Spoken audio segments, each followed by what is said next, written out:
Google play store से अभी दक्षम officers academy का ऐप डाउनलोड करें तथा दी गई परीक्षाओं में अपनी सफलता सुनिश्चित करें और अधिक जानकारी के लिए दिए गए नंबर पर कॉल करें। चलिए, कल हम एडजेक्टिव कंप्लीट कर चुके थे, उसकी एक्सरसाइज हमने डिस्कस कर ली थी। आज हम नया चैप्टर स्टार्ट कर रहे हैं, वर्ब। सबसे पहले समझ लेते हैं वर्ब होता क्या है। हिंदी में इसको क्या बोलते हैं? क्रिया। तो वर्ब क्या होता है? A task perform by a noun और pronoun is called the verb. Noun या प्रोनाउन के द्वारा जो काम किया जा रहा हो उसे हम क्या बोलेंगे? वर्ब। एग्जाम्पल से देख लेते हैं। मैंने कहा राम इज कमिंग टुडे, कि राम आज आ रहा है। ठीक है, तो यहां पे जो काम हो रहा है वो क्या हो रहा है? आने का काम हो रहा है। ठीक है, तो यहाँ पे कमिंग क्या हो जाएगा? हमारा वर्ब। अब देखिए, वर्ब भी इसमें दो तरह की होती है। एक वर्ब जैसे इज, ये भी वर्ब है, और कमिंग है वो भी हमारी वर्ब है। तो सर डिफरेंस क्या रहता है दोनों में? जो ये इज है इसको हम बोलते हैं बी फॉर्म ऑफ वर्ब। इसमें is am are was were आता है, और ये हमारी क्या होती है? Helping verb. और जो कमिंग है हमारी वो क्या है? Main verb. ठीक है, इसके बारे में हम आगे डिटेल में पढ़ेंगे। चलिए बात करते हैं वर्ब की। अब देखिए, अलग अलग टेंसेस के लिए आप अलग अलग वर्ब की फॉर्म का यूज करते हैं। ठीक है, अगर हमें देखिए टेंस की अगर बात करें हम, तो हमारे तीन तरह के टेंस होते हैं, पास्ट, प्रेजेंट एंड फ्यूचर। ठीक है, अगर पहचान की बात करें, किसी भी सिंपल वर्ड से हमें बात करनी हो, तो अगर हम आज की बात कर रहे हैं मतलब टुडे, तो वो क्या हो गया हमारा? प्रेजेंट।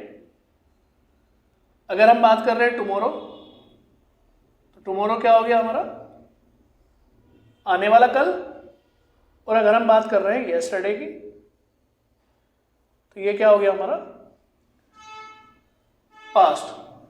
तो अलग अलग टेंसेस में हम अलग अलग फॉर्म ऑफ वर्ब का यूज करते हैं।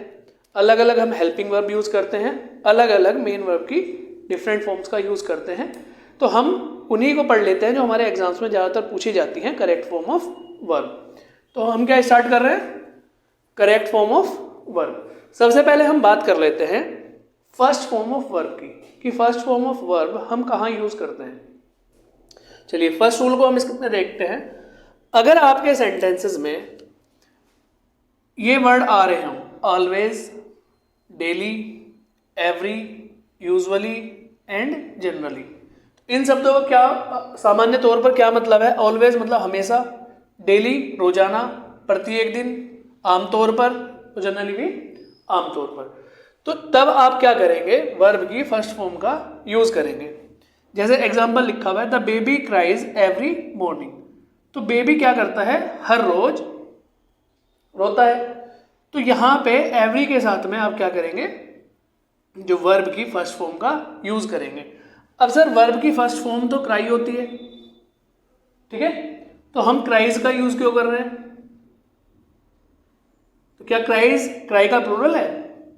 नहीं, क्योंकि सिंगुलर प्लूरल तो हम नाउन का करते हैं या प्रोनाउन का करते हैं। तो वर्ब का यहाँ पे आई या ईएस लगाने से क्या मतलब बनता है, तो उसको हम आगे पढ़ेंगे। अभी हमें ध्यान रखना है कि जब हम प्रेजेंट इंडेफिनिट की बात कर रहे हो, प्रेजेंट इंडेफिनिट मतलब जब कोई काम हमारा जिसका हमें ना तो ये पता कि वो कब स्टार्ट हुआ और ना ये पता कि वो कब खत्म होगा, केवल इतना पता है कि वो काम चल रहा है या रेगुलर इंटरवल पे होता है। ठीक है, तो आप क्या यूज करेंगे? वर्ब की फर्स्ट फॉर्म का यूज करते हैं। जैसे बच्चा रोज रोता है, you come for the class regularly, आप क्लास के लिए रोज आते हैं। तो मैं ना तो ये बात कर रहा आप किस टाइम पर आते हैं, ना ये बात कर रहा हूँ कि कल किस टाइम पर आप आएंगे या कल किस टाइम आप आए थे। ठीक है, हम क्या बात कर रहे हैं? जनरल टर्म में बात कर रहे हैं, जहां पे आप वर्ड यूज करेंगे ऑलवेज, डेली, एवरी, यूजुअली और जनरली। आप इन वर्ड्स को याद रख सकते हैं। तो जिनके साथ में हम क्या करेंगे? वर्ब की फर्स्ट फॉर्म का यूज करते हैं। वो हमारा क्या रिप्रेजेंट करता है कि हमारा सेंटेंस प्रेजेंट में है, प्रेजेंट में भी प्रेजेंट इंडेफिनिट। ठीक है, इंडेफिनिट अपने आप में समझा रहा है कि इंडेफिनिट का मतलब होता है अनिश्चित। यह निश्चित नहीं है कि आपका काम कब शुरू हुआ और कब वो खत्म हुआ। ठीक है, चलिए आगे बात करते हैं। अगर आपके सेंटेंस में हैबिचुअल एक्शन या नेचुरल फैक्ट्स दिखाए जा रहे हैं, हैबिचुअल एक्शन मतलब कोई आदतन काम आप करते हैं, आप रोज घूमने जाते हैं, you go for a morning walk, ठीक है। कोई नेचुरल फैक्ट अगर दिया हुआ है, sun rises in the east, सूरज क्या है, पूरब में उदय होता है, तो ये क्या है, हैबिचुअल एक्शन है, जो रोज काम होते हैं। तो उसके लिए भी हम क्या करेंगे, वर्ब की फर्स्ट फॉर्म का यूज करते हैं। इंपॉर्टेंट रूल्स हैं, इनको ध्यान रखिए, रिपीटेडली आपके एग्जाम्स में पूछे जाते हैं। जैसे एग्जांपल लेते हैं, this paper appears twice a week. Twice a week का मतलब हफ्ते में 2 बार। तो आप ना तो ये बात कर रहे हैं कि कब लास्ट कब आया था या नेक्स्ट कब आना है, आप बात कर रहे हैं कि ये पेपर हफ्ते में 2 बार आता है। तो क्या आप रिप्रेजेंट कर रहे हैं, यहाँ पर आप बात कर रहे हैं हैबिचुअल एक्शन की। तो आपने वर्ब की क्या करा, फर्स्ट फॉर्म का यूज करा, एस या ईएस अभी हम यूज कर रहे हैं, उसको हम आगे डिस्कस करेंगे। His voice shakes with emotion, उसकी वो क्या आवाज क्या करती है, कांपती है इमोशंस में। जब वो इमोशन में होता है तो उसकी आवाज कांपती है, ठीक है। प्रेजेंट इंडेफिनिट वर्ब की फर्स्ट फॉर्म का हम यूज कर रहे हैं। नेक्स्ट रूल में हम बात करते हैं कि जितनी भी हमारी कहावतें होती हैं, प्रोवर्ब्स होती हैं, उनके साथ में भी हम वर्ब की फर्स्ट फॉर्म का ही यूज करते हैं, ठीक है। जैसे एग्जांपल देखते हैं, slow and steady wins the race. जो धीरे धीरे और निरंतर कार्य करते रहते हैं वही सफलता प्राप्त करते हैं। और नेक्स्ट एग्जांपल लिखा हुआ है, ऑनेस्टी स्पीक्स इटसेल्फ, ईमानदारी अपने आप बोलती है। तो यहाँ पे स्पीक्स हुआ हमारा, विंस हुआ हमारा, तो ये क्या है, वर्ब की फर्स्ट फॉर्म होती है। अब देखिए आप क्या यूज करते आ रहे हैं, यहाँ पे एस या ईएस का आप यूज करते आ रहे हैं वर्ब की फर्स्ट फॉर्म के साथ में। तो वही हम आगे पढ़ लेते हैं। अगर आपका सेंटेंस अफर्मेटिव है, अफर्मेटिव मतलब पॉजिटिव सेंटेंस है, पॉजिटिव सेंटेंस मतलब नोट का यूज आप नहीं कर रहे हैं, नो का, नोट का, इस तरीके का कोई भी नेगेटिव वर्ड, हार्डली भी, बेयरली, आप इस तरीके के वर्ड यूज नहीं कर रहे हैं, तो आपका सेंटेंस क्या होगा, अफर्मेटिव सेंटेंस होगा। जैसे अभी हमने slow and steady win the race, honesty speaks itself, the baby cries every morning, तो ये हमारे सब क्या हैं, अफर्मेटिव सेंटेंसेस हैं। तो अगर अफर्मेटिव सेंटेंस में आपका नाउन या प्रोनाउन सिंगुलर है, नाउन या प्रोनाउन क्या है हमारा, सिंगुलर है, तो आप वर्ब की फर्स्ट फॉर्म के साथ में एस या ईएस का यूज करेंगे, ठीक है। क्या बताया मैंने, अगर नाउन या प्रोनाउन सिंगुलर है तो आप वर्ब की फर्स्ट फॉर्म के साथ में एस या ईएस का यूज करेंगे। इसमें केवल एक्सेप्शन है I and you. I and you को हम प्लूरल फॉर्म में रखते हैं, आई के साथ में और यू के साथ में हम एस या ईएस का यूज नहीं करते। जैसे एग्जांपल ले लेते हैं, मैं कह रहा हूं कि I go for morning walk daily, कि मैं रोज मॉर्निंग वॉक के लिए जाता हूं। तो यहां पे आपने गो का यूज करा है, आप इसके साथ में एस या ईएस का यूज नहीं करेंगे, क्योंकि हमने रूल क्या पढ़ा है कि आई के साथ में हम वर्ब की फर्स्ट फॉर्म का यूज करते हैं विदाउट एस या ईएस, ठीक है। बाकी अगर नाउन हमारा प्रोनाउन सिंगुलर है तो उसके साथ में हम वर्ब की फर्स्ट फॉर्म के साथ में एस या ईएस का यूज करेंगे। जैसे द बेबी, हम एक बच्चे की बात कर रहे थे, हमने ईएस का यूज करा यहाँ पे। दिस पेपर तो सिंगुलर पेपर है, आपने एस का यूज करा। हिज वॉइस तो उसकी आवाज सिंगुलर है, आपने ईएस का यूज करा, एस का यूज करा इसके साथ में। Slow and steady wins the race, जो निरंतर प्रयास करता है, तो करता है मतलब एक सिंगुलर की आप बात कर रहे हैं, आपका सब्जेक्ट सिंगुलर है, तो आपने वहां पे एस का यूज करा। ऑनेस्टी स्पीक्स इटसेल्फ, तो जो ऑनेस्टी है आपकी उसके बारे में बात कर रहे हैं आपके, तो यहाँ भी ये सिंगुलर है, ठीक है। तो आपने वर्ब में फर्स्ट फॉर्म का के साथ में एस या ईएस का यूज करा। आगे हम बात करते हैं नेगेटिव सेंटेंस की। नेगेटिव सेंटेंस मतलब नो, हार्डली, बेयरली, ठीक है, नथिंग, नोट, इस तरह के वर्ड अगर आपके सेंटेंस में यूज हो रहे हैं तो वो सेंटेंस हमारे क्या होंगे, नेगेटिव सेंटेंस होते हैं। अब नेगेटिव सेंटेंस में हम क्या चेंज करेंगे, देखिए नेगेटिव सेंटेंस में आप वर्ब की फर्स्ट फॉर्म का यूज करेंगे और उसके साथ में एस या ईएस का यूज नहीं करेंगे, लेकिन यहाँ पे एक नया वर्ड इंट्रोड्यूस हो जाता है, डू या डज। तो यहाँ पे आप जो हेल्पिंग वर्ब यूज करेंगे वो क्या यूज करेंगे, डू या डज, और वर्ब की फर्स्ट फॉर्म। ठीक है, अब डज के लिए हम डज का यूज करेंगे सिंगुलर में, क्योंकि हम लोग पढ़ते आ रहे हैं कि सिंगुलर में हम एस या एस का यूज करते हैं, और प्लूरल में हम क्या करेंगे, डू का यूज करते हैं। ठीक है, अगर एग्जाम्पल लें, I go for a walk in the morning, मैंने पहले एग्जाम्पल लिया था। अगर मैं कह रहा हूं कि मैं नहीं जाता हूं, तो I do not go for a walk every morning, मैं रोज वॉक करने के लिए नहीं जाता हूं। तो यहां पे आपका जो गो है, सेम हमारी वर्ब की फर्स्ट फॉर्म हम यूज करेंगे, लेकिन सेंटेंस में नोट आने की वजह से हमने यहाँ पे क्या करा, डू का यूज करा। आई को हम प्लूरल फॉर्म में मानते हैं, ठीक है, इसलिए हम उसके साथ में एस या ई एस का यूज नहीं करते। अगर मैं कहूं he does not go for a walk in the morning, अब ही क्या है, हमारा सिंगुलर है, थर्ड पर्सन की हम बात कर रहे हैं, तो यहाँ पे वर्ब हमारी फर्स्ट फॉर्म, नोट आने की वजह से हेल्पिंग वर्ब हमारी क्या आ गई यहाँ पे, डू या डज, और हमने डज का यूज क्यों करा, क्योंकि ही हमारा क्या है, सिंगुलर है। अगर मैं बात करता दे, तो दे हमारा क्या हो जाता, प्लूरल सब्जेक्ट हो जाता, तो उसके साथ में हम क्या यूज करते, डू का यूज करते। यहां तक बात क्लियर है। चलिए आगे बात करते हैं इंटेरोगेटिव सेंटेंसेस की। इंटेरोगेटिव सेंटेंस से आप क्या समझते हैं, इंटेरोगेटिव सेंटेंस का मतलब है हमारे प्रश्नवाचक, जिसमें हम क्वेश्चन पूछते हैं। अब देखिए, क्वेश्चंस आप दो टाइप से पूछते हैं, एक क्वेश्चन जिसका आपका पूरा डिस्क्रिप्टिव आंसर हो, दूसरा आप पूछेंगे यस या नो टाइप। अगर आपका क्वेश्चन यस या नो टाइप है, हम बात कर रहे थे कि अगर आपका क्वेश्चन यस या नो टाइप का है, तो आप किस तरीके से उसमें बात करेंगे।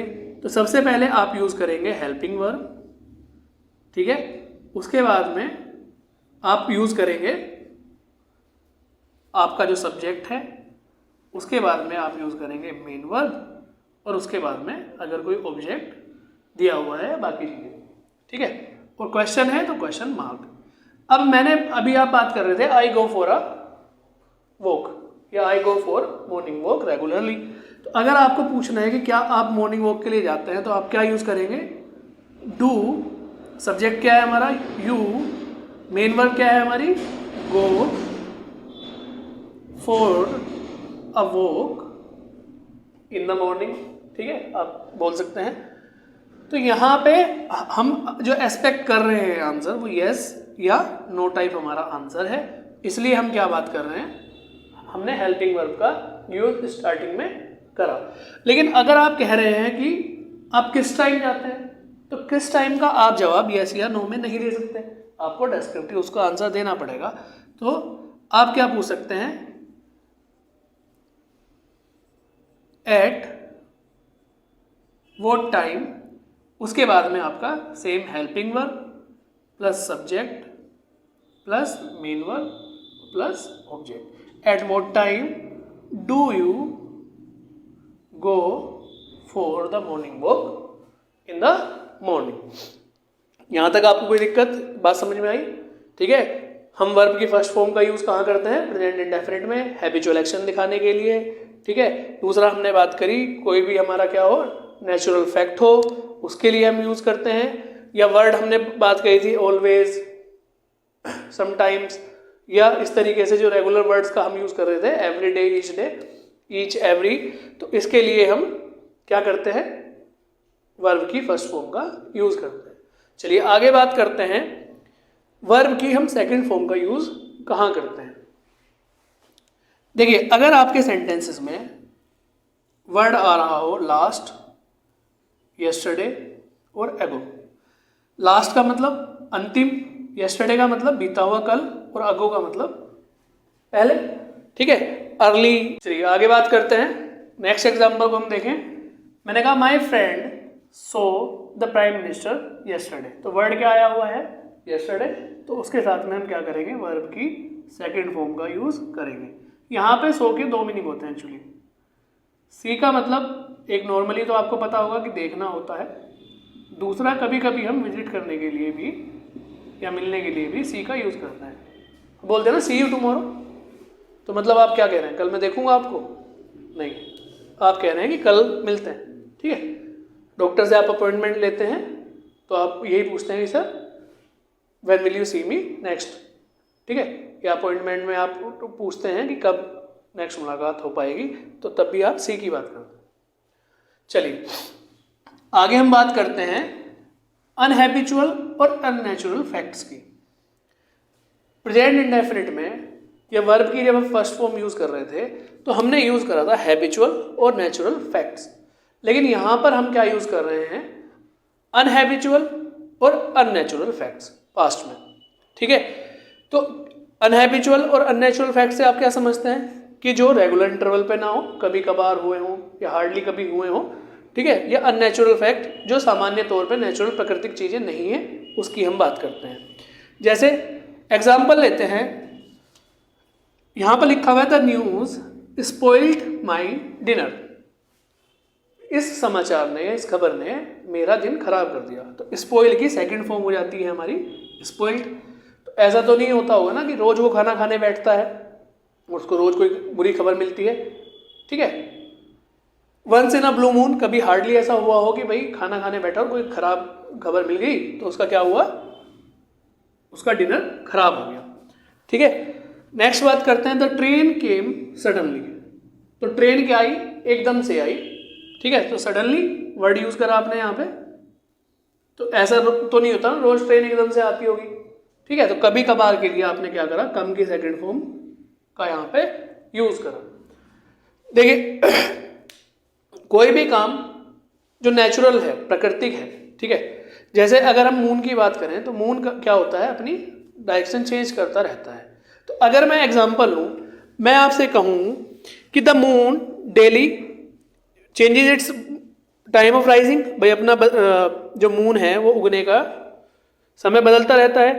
तो मून हमारा नॉर्मली क्या होता है, शाम में दिखाई देता है, the moon rises in the evening.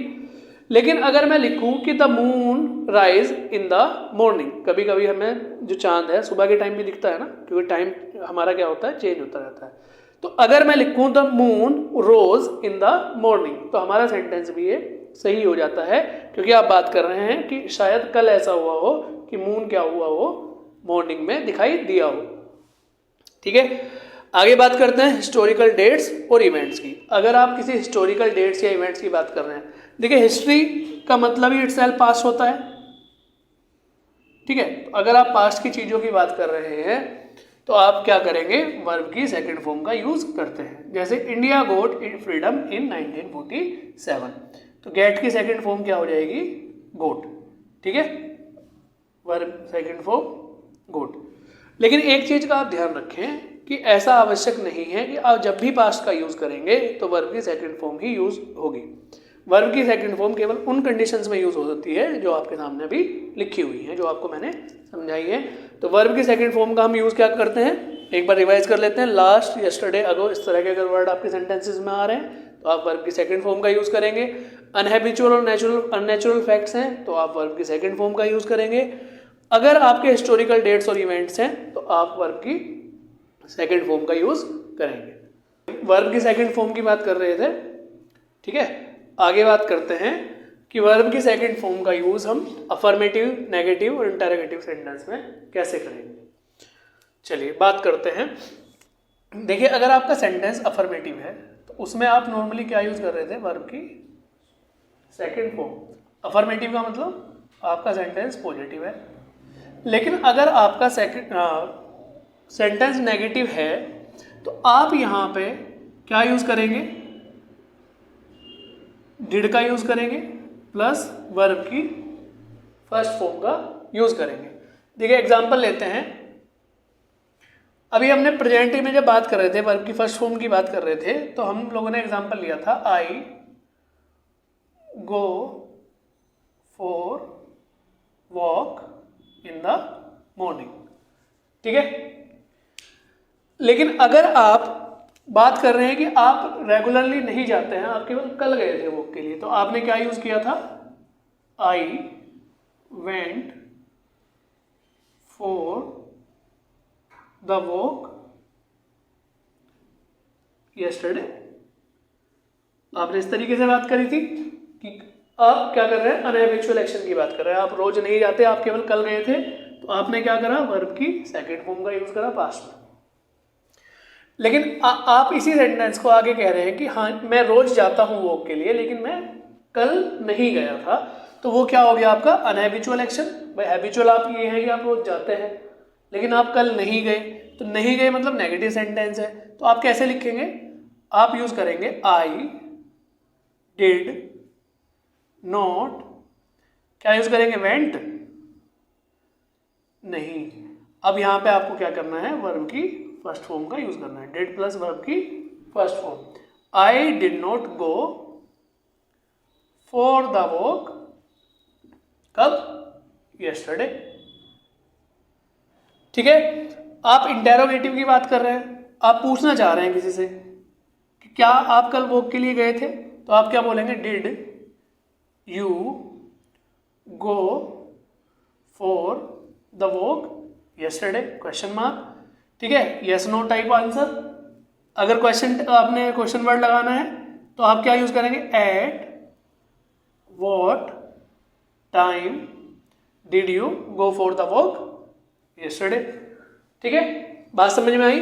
तो अभी हम लोगों ने क्या पढ़ा था कि वर्ब की अगर हम फर्स्ट फॉर्म की बात कर रहे हैं या प्रेजेंट इंडेफिनिट की बात कर रहे हैं, तो वहां पे हम अफर्मेटिव सेंटेंस में या पॉजिटिव सेंटेंस में क्या यूज करते हैं, डू या डज का यूज करते हैं, नहीं, हम क्या यूज करते हैं अफर्मेटिव सेंटेंस में, वर्ब की फर्स्ट फॉर्म का यूज करते हैं। और नेगेटिव सेंटेंस में हम क्या यूज करते हैं, डू या डज का यूज करते हैं according to the singular and plural. Singular के साथ में हम डज का यूज करते हैं, प्लूरल के साथ में हम डू का यूज करते हैं अगर हमारा नेगेटिव सेंटेंस है। तो सेम हम यूज करते हैं इंटेरोगेटिव में। ठीक है, पास्ट की अगर बात करें जहां पर हम सेकंड फॉर्म यूज कर रहे थे, तो अफर्मेटिव सेंटेंस में वर्ब की सेकंड फॉर्म, नेगेटिव सेंटेंस में आप डू का पास्ट क्या हो जाता है, डिड। सेकंड फॉर्म की अगर बात करें तो डिड प्लस वर्ब की फर्स्ट फॉर्म। इंटेरोगेटिव सेंटेंस में आप क्या यूज करेंगे, डिड प्लस वर्ब की फर्स्ट फॉर्म का आप यूज करते हैं। चलिए आगे बात करते हैं। आगे हम पढ़ रहे हैं थर्ड फॉर्म ऑफ वर्ब। अब थर्ड फॉर्म का हम कहाँ यूज करते हैं, ठीक है। सबसे पहले ये बात कर रहा है कि in perfect tense. Perfect tense से आप क्या समझते हैं, जब आपका काम कंप्लीट हो चुका हो, either that completed in present, past या फ्यूचर में कंप्लीट होगा, तो आप क्या यूज करेंगे, परफेक्ट टेंस का यूज करते हैं। जैसे एग्जांपल लेते हैं, he has chosen the right career, उसने सही कैरियर चुन लिया है। तो करियर चुनने का काम वो कर चुका है, ठीक है। तो यहाँ पे इसलिए आपने क्या करा, वर्ब की थर्ड फॉर्म का यूज करा। अगर ये प्रेजेंट परफेक्ट की बात कर रहे हैं तो आप हेल्पिंग वर्ब यूज करेंगे, हैज या हैव। अगर आप पास्ट परफेक्ट की बात कर रहे हैं तो आप हेल्पिंग वर्ब का यूज करेंगे, हैड का प्लस वर्ब की थर्ड फॉर्म। या आगे बात करते हैं कि वर्ब की थर्ड फॉर्म का यूज कहाँ होगा, तो वर्ब की थर्ड फॉर्म का यूज कहाँ होगा, पैसिव में भी आप वर्ब की थर्ड फॉर्म का यूज करते हैं। जैसे आपने कहा the letter was written by me. Passive क्या होता है, देखिए जब आप अपने सब्जेक्ट पर फोकस कर रहे हो, जो आप subject plus verb plus object, तो जब आपका एम्फेसाइज आपके सब्जेक्ट के ऊपर है, ठीक है, तो आप एक्टिव फॉर्म का यूज करेंगे। और जब आपका एम्फेसाइज आपके ऑब्जेक्ट के ऊपर है तो आप पैसिव फॉर्म का यूज करेंगे। जैसे आपने लिया the letter was written by me, तो आप यहाँ पे फोर्स कर रहे हैं लेटर पे, तो ऑब्जेक्ट आ गया आपका पहले, तो इसलिए ये क्या हो गया, पैसिव फॉर्म। इसकी एक्टिव फॉर्म क्या हो जाएगी, आई रोट द लेटर, ठीक है, मैंने लेटर लिखा, तो ये आपकी क्या हो गई, इसकी एक्टिव फॉर्म हो जाती है। तो यहां पे आपने क्या करा, वर्ब की सेकंड फॉर्म। लेकिन आप अगर पैसिव यूज कर रहे हैं तो आपने क्या यूज करा, वर्ब की थर्ड फॉर्म। चलिए आगे बात करते हैं। आगे हम बात कर रहे हैं परफेक्ट कॉन्टिन्यूअस की, ठीक है। परफेक्ट कॉन्टिन्यूअस में अगर हम बात करें तो परफेक्ट कॉन्टिन्यूअस में हम बात कर रहे हैं सिंस एंड फॉर की, ठीक है। परफेक्ट कॉन्टिन्यूअस में क्या होगा कि कोई आपका काम चलता हुआ आ रहा था और वो कंप्लीट हो गया, तो जैसे एग्जांपल लेते हैं, it has been raining since early morning, कि सुबह से बारिश क्या हो रही है, सुबह स्टार्ट हुई थी लेकिन अभी तक चल रही है। ठीक है, तो यहाँ पे दो वर्ड का आप यूज़ करते हैं, कहीं पे आप यूज़ करेंगे सिंस और कहीं पर आप यूज़ करते हैं फॉर। सबसे पहले तो परफेक्ट कॉन्टिन्यूस के आप देख लें, जो आपकी हेल्पिंग वर्ब यूज़ होगी, अगर आप प्रेजेंट की बात कर रहे हैं तो क्या हेल्पिंग वर्ब यूज़ होगी, हैज़ या हैव, और पास्ट की बात कर रहे हैं तो हैड। परफेक्ट कॉन्टिन्यूस है तो बीन आप इसके साथ में यूज़ करेंगे प्लस वर्ब की फर्स्ट फॉर्म प्लस आईएनजी। ठीक है जी, इट हैज़ बीन आपकी हेल्पिंग वर्ब यहाँ पे आ गई, रेनिंग वर्ब की first form plus ING, since early morning. Next sentence को हम देखें, आई हैव बीन, यहाँ पर हैव बीन आ गया। ठीक है, आई के साथ हम क्या प्लूरल यूज करते हैं जो हमारी हेल्पिंग वर्ब होती है, वेटिंग वर्ब की first form plus ING, for the interview for 2 hours। तो पहले सेंटेंस में हमने यूज करा सिंस का, दूसरे सेंटेंस में हमने यूज करा फॉर का। अब देखिए सिंस एंड फॉर दोनों हमारा क्या दिखाते हैं, टाइम को रिप्रेजेंट करते हैं, पहली बात। लेकिन सर अंतर क्या है फिर दोनों में, पहले सेंटेंस में हमने सिंस का यूज करा, दूसरे सेंटेंस में हम फॉर का यूज कर रहे हैं, तो दोनों में डिफरेंस क्या होगा। जब भी आप नेम ऑफ टाइम की बात करें, समय के नाम की, जैसे मॉर्निंग तो सुबह का समय, ठीक है, तो आप सिंस का यूज करेंगे। जब भी आप नंबर की बात करें, ठीक है, तो आप क्या करेंगे, फॉर का यूज करेंगे। जैसे आपने कहा सुबह से बारिश हो रही है, ठीक है, कल से बारिश हो रही है, या मंडे से बारिश हो रही है, ठीक है, तो आप क्या वहां पे क्या कर रहे हैं, उस दिन का नाम ले रहे हैं ना, तो इसलिए क्या कर रहे हैं आप, उसका नेम ऑफ टाइम की बात कर रहे हैं। फॉर का यूज करा हमने नंबर ऑफ टाइम, ठीक है, आप केवल नंबर काउंट कर रहे हैं, 2 घंटे से, 3 घंटे से, 10 घंटे से, ठीक है। अगर मैं कहूं कि कोई काम आप 2008 से कर रहे हैं, ठीक है, तो ये 2008 क्या हो गया, नेम ऑफ टाइम, उस सन का नाम है। लेकिन अगर मैं कहूं कोई काम आप 8 साल से कर रहे हैं, 8 years, तो वो क्या हो गया आपका नंबर ऑफ टाइम। दूसरा एग्जांपल लेते हैं फॉर और सिंस के लिए। मैंने कहा कि मैं आपको 1 घंटे से पढ़ा रहा हूं, ठीक है, या मैं ऐसे बोलूं कि मैं आपको 3 बजे से पढ़ा रहा हूं, ठीक है, I have been teaching you since, या फॉर 3 hours 3 o'clock बोलेंगे, या फॉर 3 o'clock बोलेंगे। हम यूज करेंगे सिंस 3 o'clock, क्योंकि 3 o'clock उस घंटे का नाम है। लेकिन अगर मैं बात करूं कि 3 घंटे से पढ़ा रहा हूं, तो I have been teaching you for 3 hours। तो 3 hours क्या है, ये क्या हो गया हमारा नंबर। तो यहां पे हम क्या यूज करेंगे, फॉर का यूज करेंगे। यहां पर डाउट सिंस और फॉर के यूज में, दोनों का यूज हम कहाँ कर रहे हैं, परफेक्ट कॉन्टिन्यूअस में कर रहे हैं। किसके लिए कर रहे हैं, टाइम को बताने के लिए। कोई काम चलता आ रहा है, कब से चलता आ रहा है, तो उसके लिए हम क्या यूज कर रहे हैं, सिंस और फॉर का यूज कर रहे हैं। डिफरेंस की बात करें हम सिंस के और फॉर के, तो सिंस का यूज हम नेम ऑफ टाइम के लिए बात करते हैं, फॉर का यूज हो हम नंबर ऑफ टाइम की बात करते हैं, ठीक है। चलिए आगे हम बात करते हैं इफ पैटर्न वाले कंडीशनल सेंटेंसेस की।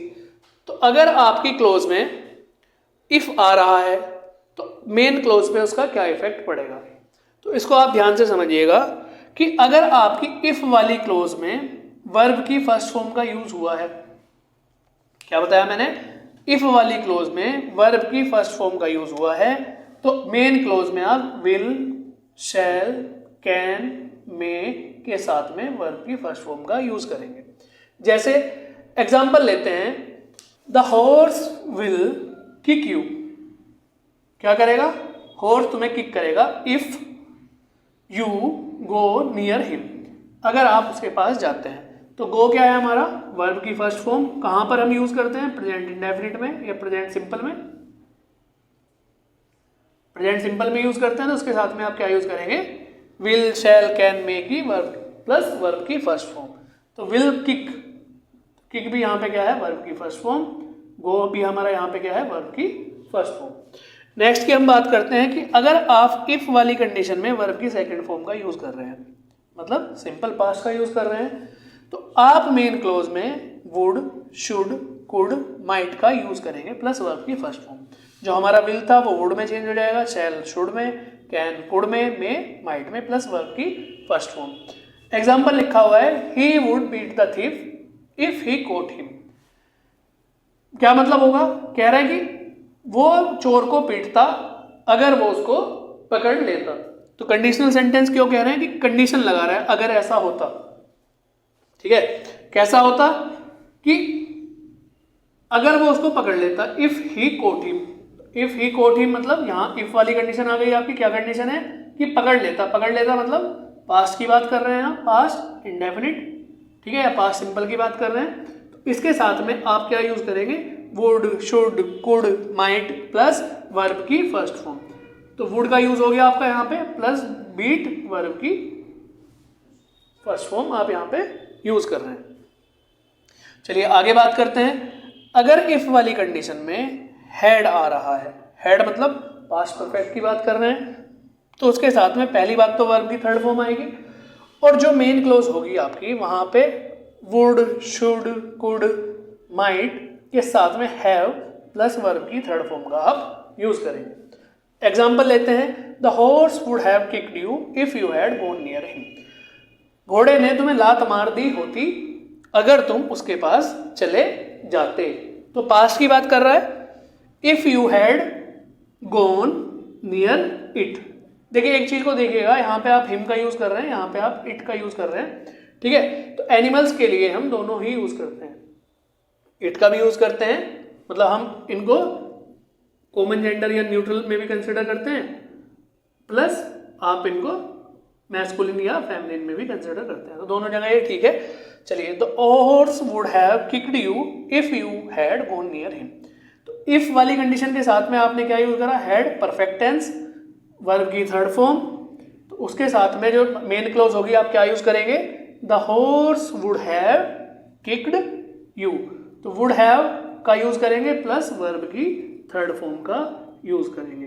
तो इस सेंटेंस में जो गलती आती है आपकी, वो क्या करेगा? यहाँ पे आपकी कंडीशन चेंज दे देगा। मान लिया मेन क्लोज में उसमें वुड का यूज ना करके विल का यूज कर देगा। तो आपको ध्यान रखना है कि इफ वाली कंडीशन अगर हमारी सिंपल प्रेजेंट में है तो हम उसके साथ में वर्ब की फर्स्ट फॉर्म यूज करेंगे, तथा मेन क्लोज में हम उसके साथ में will, shall, can, may, might plus verb की फर्स्ट फॉर्म का यूज करेंगे। अगर यहाँ पे सिंपल पास्ट है हमारा इफ वाली कंडीशन, तो वर्ब की सेकंड फॉर्म का यूज करेंगे, और मेन क्लोज में हम would, should, could, might plus verb की फर्स्ट फॉर्म का यूज करेंगे। अगर हमारा जो इफ वाली क्लोज है वो पास्ट परफेक्ट में है, पास्ट परफेक्ट मतलब हैड प्लस वर्ब की थर्ड फॉर्म, तो उसके साथ में हम मेन क्लोज में वुड, शुड, कुड, माइट जो हम पास्ट में भी यूज कर रहे थे सेम वही यूज करेंगे, प्लस यहाँ पे आप हैव प्लस वर्ब की थर्ड फॉर्म का यूज करेंगे। चलिए नेक्स्ट रूल देख लेते हैं। नेक्स्ट रूल में हम बात कर रहे हैं क्वेश्चन टैग फॉर्मेशन की। सबसे पहले हम समझ लेते हैं क्वेश्चन टैग होता क्या है। देखिए, आप कोई सेंटेंस बोलते हैं, ठीक है, और आप उसे कंफर्म करना चाहते हैं, तो एक उसके लिए आप छोटा सा क्वेश्चन यूज करते हैं जिसको हम क्वेश्चन टैग बोलते हैं। एग्जाम्पल से समझिए, मैंने कहा इट्स वेरी हॉट, इसको हम क्या बोल रहे हैं? इट इज वेरी हॉट, कि बहुत गर्मी है। तो आप कंफर्म करने के लिए ऐसा पूछते हैं है या नहीं, दूसरे से कंफर्म कराने के लिए, तो आप क्या बोलते हैं? है या नहीं। तो आप क्या यूज करेंगे? Isn't it. तो क्वेश्चन टैग बनाने के हमारे कुछ 3-4 नियम होते हैं, आप उनको एक बार ध्यान से समझ लें। पहली बात, जब भी आप कोई भी आपका सेंटेंस दिया होगा और आपको उसका क्वेश्चन टैग बनाना है, क्वेश्चन टैग मतलब वो छोटा सा सेंटेंस जो आप क्वेश्चन के बाद अपने सेंटेंस के बाद में एज अ क्वेश्चन यूज करते हैं, तो आपका फॉर्मेशन क्या होगा? सबसे पहले तो आप हेल्पिंग वर्ब लेंगे उस सेंटेंस की, प्लस अगर आपका सेंटेंस पॉजिटिव है,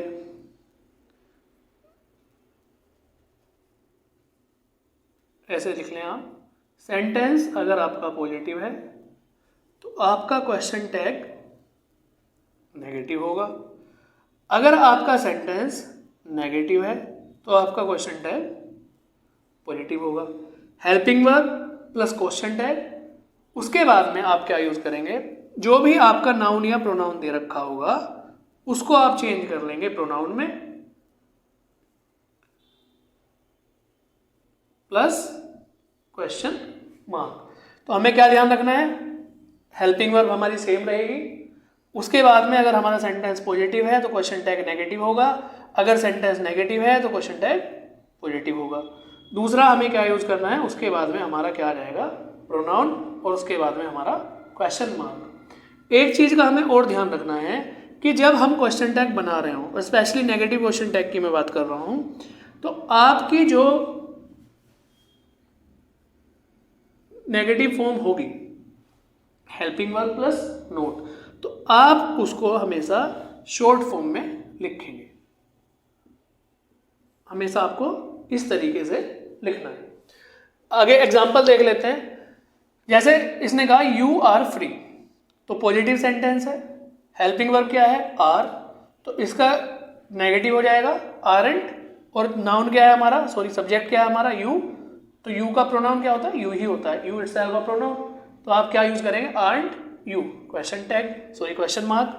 शी कैन स्विम वेल, वो अच्छे से तैर सकती है, तो यहाँ पे आपका जो वर्ब है क्या है, कांट, ठीक है, सॉरी कैन, पॉजिटिव सेंटेंस है तो आप क्या कर लेंगे, कांट, और जो आपका प्रोनाउन हो जाएगा she. Mohan does not work hard, यहाँ पे आपका सेंटेंस नेगेटिव है, तो आप क्वेश्चन टैग में क्या करेंगे, आपकी वर्ब कैसी हो जाएगी, पॉजिटिव, और मोहन क्या है हमारा, नाउन है, ठीक है, कैसा नाउन है, मैस्कुलिन जेंडर है, तो आप उसके लिए प्रोनाउन यूज करेंगे ही।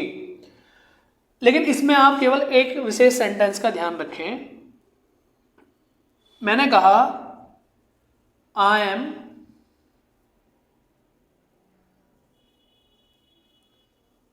हैप्पी, मैं खुश हूं, तो अगर आपको इसका क्वेश्चन टैग बनाना है तो क्या होना चाहिए, आप यूज करेंगे हेल्पिंग वर्ब एम, नोट, आई और क्वेश्चन मार्क। मैंने कहा कि हम इसकी क्या करेंगे, एब्रीविएशन फॉर्म, शॉर्ट फॉर्म का आप यूज करेंगे, तो आप क्या लिखेंगे इसको, एमेंट, ठीक है, जो कि हमारा गलत है। एमेंट कोई भी शॉर्ट फॉर्म नहीं होती है। तो फिर सर क्या करें इसकी जगह पर, तो आप जब भी एम नोट की शॉर्ट फॉर्म बनाएं तो उसकी जगह आपको क्या लेना है, आर नोट का यूज करना है, और आर नोट की शॉर्ट फॉर्म क्या होती है, आरंट, ठीक है। आप इसको इस तरीके से कंपाउंडेड करके लिखेंगे। तो हमने आज क्या करा, वर्ब की फर्स्ट फॉर्म का यूज, वर्ब की सेकंड फॉर्म का यूज, प्लस वर्ब की थर्ड फॉर्म का यूज, उसके बाद में इफ की कंडीशन, ठीक है, प्लस क्वेश्चन टैग। तो मैं आशा करता हूँ आपको ये सारी चीज़ें समझ में आई होंगी। अगर आपको कोई डाउट है तो आप हमारे कमेंट बॉक्स में इसके बारे में पूछ सकते हैं, ठीक है। बाकी अभी इसमें रूल्स बचे हुए हैं, तो कल इस चैप्टर को कंटिन्यू करेंगे, वर्ब को, तथा इसके कुछ बाकी रूल्स और क्वेश्चंस देखेंगे। चलिए आज के लिए इतना ही।